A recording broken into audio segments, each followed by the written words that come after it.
Football প্রেমীদের জন্য নিঃসন্দেহে একটি সুখবর, কারণ আগামী 25শে জুন থেকে শুরু হতে চলেছে কলকাতা প্রিমিয়ার ডিভিশনের ফুটবল লিগ। আর এই অনুষ্ঠানের প্রথম দিনই একেবারে জমজমাট, কারণ মুখোমুখি হচ্ছে বেহালা স্পোর্টিং ক্লাবের সাথে কালীঘাটের মিলন সংঘ।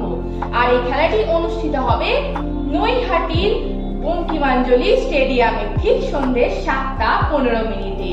আর সেই কারণেই আজ কলকাতায় হয়ে গেল একটি সাংবাদিক সম্মেলন, যেখানে উপস্থিত ছিলেন IMF এর সমস্ত শীর্ষ কর্মকর্তারা। সেখানে আনুষ্ঠানিকভাবে প্রকাশ্যে আনলো এই খেলার পূর্ণাঙ্গ ফিক্সচার। তাহলে কোথায় খেলা হচ্ছে আর কার কার সাথে কার খেলা সম্পূর্ণ স্পষ্ট। এখন অপেক্ষা শুধু মাঠে নামার।